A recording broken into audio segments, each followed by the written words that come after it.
Terima kasih atas kesempatannya. Kami dari kelompok 3 akan mempresentasikan mengenai berorientasi pada tindakan. Adapun nama kelompoknya yaitu yang pertama Erika Asyuratul Nur Khomaria dengan NIM 2018-310076, yang kedua Nurul Anggraini dengan NIM 2018-310151, yang ketiga Christine Handayani dengan NIM 2018-310164, dan yang keempat ada Valina Aisyah Tasyah dengan NIM 2018-310179. Baik, untuk mempersingkat waktu, presentasi dimulai. Terima kasih atas kesempatannya. Perkenalkan, nama saya Erika Asyuratul Nur Khomaria dengan NIM 2018-310076. Di sini saya akan menjelaskan mengenai kewirausahaan yang berorientasi pada tindakan. Jadi, seorang pribadi yang berorientasi pada tindakan adalah memiliki kepemikiran yang lebih berorientasi pada tindakan atau action daripada sekedar bermimpi, berkata-kata, berpikir-pikir, atau berwacana. Seorang pribadi selalu menghadapi resiko, ketidakpastian, dan keterbatasan dalam setiap masalah yang dihadapi. Apabila seorang pribadi hanya berkata-kata dan tidak bertindak, segala kesempatan yang ada akan berubah menjadi kerugian semata. Nah, untuk selanjutnya yaitu beberapa karakter yang berorientasi pada tindakan. Yang pertama ada tindakan atau action. Jadi maksudnya itu yaitu pikirannya itu lebih mengarah ke pada tindakan atau berani bertindak daripada sekedar bermimpi, berkata-kata, berpikir-pikir, atau hanya berwacana. Dan yang kedua ada berpikir dan bertindak dengan cepat. Nah, di sini tuh karakternya terkadang dengan seberapa seorang itu responsif terhadap suatu keadaan. Seberapa cepat dia untuk mengambil suatu tindakan sebagai solusi terhadap masalah yang ada, dan seberapa jauh sih komitmen orang tersebut atas perkataannya. Jadi, berorientasi pada tindakan adalah melakukan suatu tindakan yang dilandasi dengan akal pikiran yang sehat berdasarkan pada keadaan yang sedang terjadi saat ini. Jadi, dalam melakukan tindakan ini dibutuhkan keberanian dari diri orang itu. Dan tindakan yang dilakukan tidak menyimpang dari tujuannya. Nah, tujuan yang dimaksud di sini adalah untuk mendapatkan reaksi dari orang yang diharapkan. Selanjutnya akan dijelaskan oleh rekan saya. Terima kasih. Terima kasih atas kesempatannya. Saya Nurul dengan NIM 151. Nah, di sini saya akan melanjutkan presentasi dari rekan saya. Di sini yaitu ada kebiasaan yang dilakukan untuk mencapai tujuan. Yang pertama itu ada proaktif, yaitu seseorang yang efektif mengambil inisiatif untuk bertindak. Seorang yang efektif adalah orang yang proaktif. Bertindak proaktif merupakan pengambilan tindakan sebelum sebuah kejadian yang tidak dikehendaki muncul. Dengan kata lain, orang yang proaktif selalu mengantisipasi hal-hal yang akan terjadi dan cepat mengambil tindakan sebelum kejadian tersebut benar-benar terjadi. Nah, yang kedua itu yaitu bermula dari ujung pemikiran atau tujuan. Orang yang berorientasi pada tindakan tidak hanya mengejar pencapaian tujuan, akan tetapi juga memburu tujuan yang benar. Agar tujuan tercapai dengan baik, maka perlu penyusunan rencana yang jelas dan tepat. Nah, yang ketiga yaitu ada mendahulukan hal yang utama, yaitu orang terus fokus terhadap hal yang mendesak dan membuat prioritas, dan menyadari bahwa tidak semua hal dikategorikan prioritas. Hal ini yang paling penting atau membutuhkan perhatian besar yang harus diutamakan. Yang keempat yaitu berpikir dan bertindak menang-menang. Yaitu berpikir menang-menang adalah ini individu yang berusaha memenangkan kehidupan dan membantu masing-masing individu mencari solusi akhir yang sama-sama menguntungkan. Nah, untuk di slide selanjutnya yaitu yang kelima, yaitu memahami untuk dipahami, yaitu individu harus dapat memahami dan memiliki keterbukaan terhadap apa yang diutarakan terhadap orang lain. Dengan demikian akan terjadi komunikasi antara kedua belah pihak dan tujuan yang ingin dicapai kedua belah pihak tersebut dapat berjalan dengan baik dan efektif.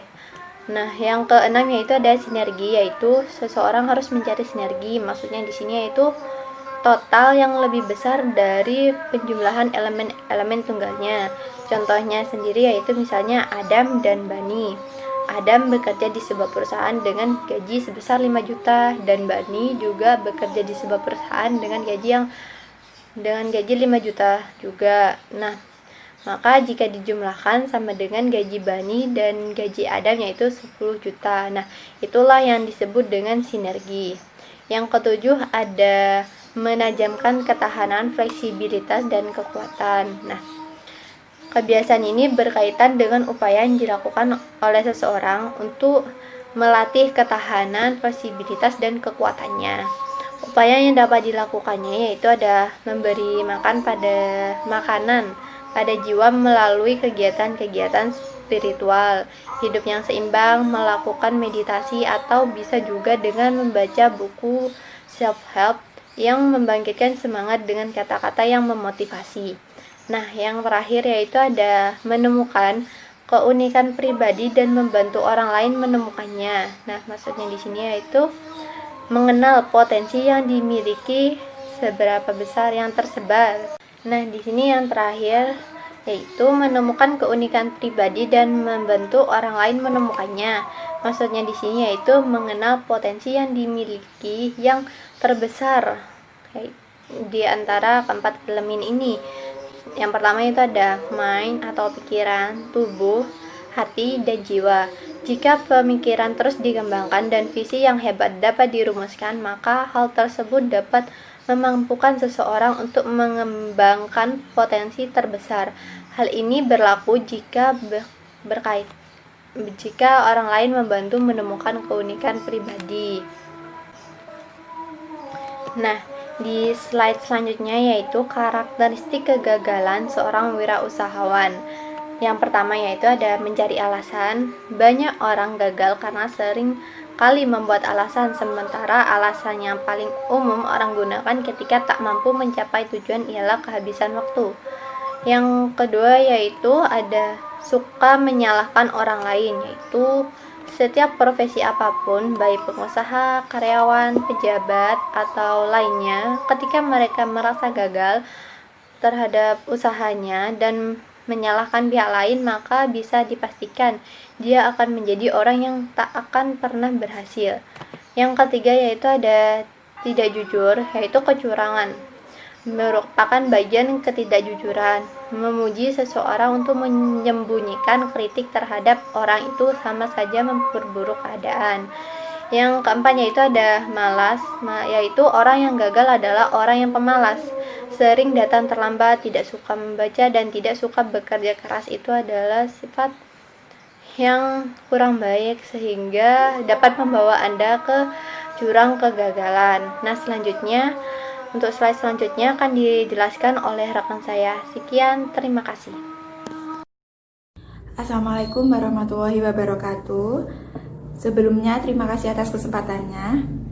Perkenalkan, nama saya Christine Handayani dengan NIM 2018 310164. Di sini saya akan melanjutkan presentasi dari rekan saya, yaitu karakteristik kegagalan seorang wirausahawan. Yang pertama ada terlalu percaya diri. Menurut saya percaya diri itu bagus, tapi jika seseorang terlalu percaya diri juga tidak bagus. Kemudian yang kedua ada ragu dalam mengambil keputusan. Dan yang ketiga tidak memiliki tujuan yang pasti atau tidak memiliki tujuan yang jelas. Kemudian yang keempat ada sulit bekerja sama. Dan yang terakhir ada tidak terorganisasi. Kemudian ada penyebab kegagalan dalam berwirausaha. Seseorang ketika mengawali usaha harus siap dengan dua hal, yakni berhasil dalam mengembangkan usahanya dan gagal sama sekali dalam mengembangkan usahanya. Penyebab wirausahawan gagal dalam berwirausaha. Yang pertama, kurangnya kehandalan SDM dan tidak kompeten dalam manajerial serta kurangnya pengalaman ketika menjalankan strategi bisnis. Kemudian yang kedua, ada kurangnya pemahaman dalam bidang usaha. Dan yang ketiga, ada kurangnya kehandalan pengelolaan administrasi dan keuangan. Dan yang keempat, ada gagal dalam perencanaan. Kegagalan dalam menerapkan rencana biasanya karena rencana yang telah dibuat berdasarkan pengalaman orang lain atau sebuah idealis yang belum pernah diaplikasikan. Yang kelima, ada tempat usaha dan lokasi yang kurang memadai. Tempat usaha dan lokasi sangat menentukan kelancaran bisnis yang digeluti.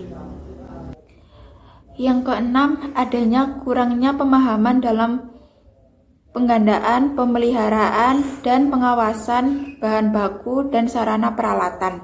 Kemampuan dalam penggandaan, pemeliharaan, pengawasan bahan baku, dan peralatan yang dimiliki sangatlah penting untuk seorang yang ingin memulai berwirausaha. Dan yang ketujuh, ketidakmampuan dalam melakukan peralihan atau transisi perubahan teknologi. Seseorang yang berwirausaha harus berani melakukan perubahan dalam organisasinya. Dan yang kedelapan, ada hambatan birokrasi. Birokrasi sangat membantu dalam kearsipan dan administrasi organisasi. Tetapi, apabila birokrasi sangat lambat dan menghambat sama sekali, akan memperlambat laju kinerja organisasi. Dan yang kesembilan, ada keuntungan yang tidak mencukupi. Dan yang terakhir, tidak adanya produk baru. Sekian presentasi dari saya, akan dilanjutkan oleh rekan saya. Terima kasih. Assalamualaikum warahmatullahi wabarakatuh. Terima kasih atas kesempatannya. Saya Valina Aisyah Tasya dengan NIM 2018-310-179 akan melanjutkan presentasi dari rekan saya. Di sini saya akan membahas jenis-jenis resiko usaha. Yang pertama, resiko produksi. Ketika seorang wirausaha memiliki jenis usaha tertentu, misalnya saja di bidang industri clothing atau fashion yang memproduksi baju untuk menghasilkan jumlah produk yang banyak untuk memenuhi permintaan pasar, maka perusahaan haruslah memiliki otomatisasi pekerjaan untuk menghasilkan produk yang lebih banyak. Namun dikarenakan prosesnya yang otomatisasi dan menggunakan mesin, biasanya dalam prosesnya sering menjadi tidak teliti, sehingga produk yang dihasilkan tidak dapat diteliti satu persatu sebelum dijual ke konsumen. Dampaknya adalah ketika telah sampai di tangan konsumen dan barang tersebut mengalami cacat, maka akan merugikan perusahaan. Karena satu komplain dari satu pelanggan tersebut akan berakibat fatal bagi perusahaan jika konsumen tersebut menyebarkan atau membicarakannya ke calon konsumen lainnya. Maka dari itu pelanggan tersebut atau komplain dari pelanggan tersebut mengakibatkan resiko usaha. Selain faktor non-human dalam proses produksi, faktor SDM juga berpengaruh, misal untuk tanggung jawab, etos kerja, ketelitian, ketekunan, dan lain sebagainya. Jenis resiko usaha yang kedua yaitu resiko pemasaran. Resiko pemasaran berkaitan erat dengan proses marketing dan pemasaran produk. Yang perlu Anda kuasai adalah bagaimana teknik memasarkan produk dengan efektif agar produk yang Anda hasilkan dapat diterima dengan baik oleh pembeli. Masalah yang sering dihadapi adalah ketika kita sering kesulitan untuk menguasai teknik marketing yang baik. Cara yang dapat dilakukan antara lain adalah lebih sering mengikuti seminar atau workshop mengenai teknik-teknik marketing, sering membaca buku, dan belajar dari orang-orang yang sudah sukses sebelumnya. Dan resiko usaha yang ketiga yaitu resiko sumber daya manusia. Seringkali ketika memiliki bisnis yang telah berkembang dengan baik, Anda memerlukan bantuan untuk menjalankan usaha tersebut. Hal yang selalu dilakukan adalah merekrut karyawan atau pegawai. Namun seringkali masalah yang kerap terjadi adalah masalah yang sumber daya manusia itu sendiri. Misalnya sifat pekerja yang kurang baik sehingga menimbulkan dampak negatif bagi perusahaan, yaitu misalnya sifat dan sikap malas bekerja. kurang bertanggung jawab, tidak jujur, dan lain sebagainya. Pada intinya, hal-hal tersebut akan merugikan perusahaan. Hal yang dapat dilakukan adalah lebih cermat dan teliti dalam menerima karyawan. Anda dapat menerapkan misalnya beberapa tes seperti tes psikologi, wawancara, dan persyaratan lainnya yang dilakukan terlebih dahulu sebelum menerima karyawan tersebut untuk bekerja di perusahaan Anda. Kemudian yang keempat ada resiko finansial. Memiliki usaha dan bisnis berarti siap dengan resiko ketidakpastian income atau pendapatan usaha. Tidak selamanya perusahaan akan memiliki keuntungan dalam jumlah besar. Perlu diketahui bahwa risiko kerugian juga amatlah besar. Yang perlu Anda lakukan adalah menyiapkan langkah penyelesaiannya agar Anda tidak harus mengalami kerugian yang signifikan dan yang akan berakibat buruk bagi perusahaan. Resiko yang lainnya yaitu resiko lingkungan. Tidak jarang resiko lingkungan juga muncul bagi seorang wirausahawan. Misalnya ketika seorang wirausahawan memiliki jenis usaha yang bergerak di bidang makanan, maka dia harus memikirkan limbah pabrik yang dihasilkan dari perusahaannya. Selain itu, dia harus membuat sebisa mungkin agar lebih ramah lingkungan dan tidak mencemari lingkungan sekitarnya. Contoh yang lain adalah usaha bengkel motor atau mobil. Kerugian yang sering dialami misalnya adalah tentang polusi suara yang ditimbulkan atau dihasilkan. Orang yang memiliki usaha tersebut harus dapat meminimalisir dampak yang ditimbulkan misalnya dengan membangun usaha tersebut tidak di tempat padat penduduk dan alternatif upaya pencegahan lainnya. Kemudian resiko selanjutnya yaitu resiko teknologi. Resiko yang sering muncul lainnya adalah mengenai resiko teknologi yang sering digunakan. Usaha yang dijalankan biasanya selain dibantu dengan tenaga karyawan atau tenaga manusia, namun juga menggunakan bantuan mesin atau teknologi. Masalah yang sering muncul adalah waktu pemakaian alat yang harus selalu dipantau. Jika pemakaian alat terlalu lama, maka akan menimbulkan kerusakan pada alat tersebut, sehingga pemantauan pemakaian alat tersebut itu akan mengurangi resiko teknologi tersebut dan sering untuk menservis alat yang digunakan dalam proses produksi dalam usahanya. Kemudian resiko selanjutnya yaitu resiko permintaan pasar. Kesuksesan tidak lantas membuat usaha seorang wirausahawan memiliki jaminan akan berhasil dalam jangka waktu yang lama. Wirausahawan harus memperhatikan kebutuhan pasar untuk tahun-tahun ke depan. Mungkin pada saat ini permintaan pasar pada produk yang sedang diproduksi hasilnya cukup besar. Namun, apakah ada jaminan bahwa 5 atau 10 tahun ke depan pasar masih menginginkan produk tersebut? Maka dari itu, wirausahawan harus selalu memikirkan inovasi-inovasi produk yang dapat dilakukan dan melihat peluang apa yang harus dipertimbangkan untuk jenis usaha berikutnya. Kemudian jenis usaha selanjutnya yaitu resiko perbaikan. Jika seorang wirausahawan ingin melakukan perubahan atau perbaikan pada bisnisnya, maka sebaiknya lebih berhati-hati. Wirausahawan harus melihat banyak faktor-faktor seperti kebutuhan pasar, inovasi produk, apakah yang akan dilakukan, dan lain sebagainya. Karena bukan tidak mungkin perbaikan yang ingin dilakukan bisa berakibat buruk atau negatif bagi usahanya. Dengan kata lain, perbaikan tersebut tidak atau kurang sesuai dengan harapan wirausahawan. Maka dari itu, wirausahawan harus memastikan terlebih dahulu jenis dan prospek ke depan atas perbaikan pasar yang ingin dilakukan, terkait sumber daya alam, teknologi, market pasar, dan lain sebagainya. Kemudian, resiko selanjutnya yaitu resiko kerjasama. Memiliki partner dalam berbisnis tidak selalu bermanfaat baik bagi usaha seorang wirausahawan. Wirausahawan harus memiliki partner bisnis secara tepat dan hati-hati. Mulailah dengan tidak langsung mempercayai orang yang dikenal, kemudian dijadikan mitra bisnis. Wirausahawan harus mengenal terlebih dahulu orang tersebut dengan lebih baik. Hal ini diperlukan agar di kemudian hari terhindar dari resiko penipuan dan partner yang kurang baik sehingga berdampak merugikan bagi usahanya. Kemudian resiko yang selanjutnya yaitu resiko peraturan pemerintah.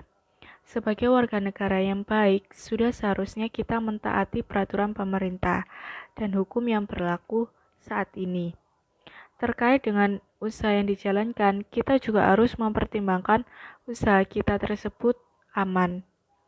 Pemerintah biasanya selalu memberikan peraturan yang mana yang harus kita lakukan sebagai seorang pelaku bisnis. Pastikan jenis usaha yang dijalankan tidak melanggar peraturan pemerintah sehingga akan mendapatkan jaminan usaha yang baik. Kemudian, yang jenis resiko yang terakhir yaitu resiko pengembangan aset. Ketika telah mencapai kesuksesan awal, pastilah terdapat keinginan untuk scale up. Namun, wirausahawan harus berhati-hati untuk mempertimbangkan jenis pertimbangan apa yang akan dilakukan untuk perusahaannya. Terutama harus berhati-hati jika ingin mengembangkan aset, usahakan untuk melihat, memperkirakan, serta menghitung kembali resiko apa saja yang kemungkinan akan muncul. Sehingga, jika telah mengetahui hal tersebut dari awal, wirausahawan dapat menyiapkan langkah yang tepat untuk mengatasinya. Terima kasih. Sekian dari kelompok 3, apabila ada salah kata mohon dimaafkan. Assalamualaikum warahmatullahi wabarakatuh. Yo, I ain't here for the money, I ain't here for the fame.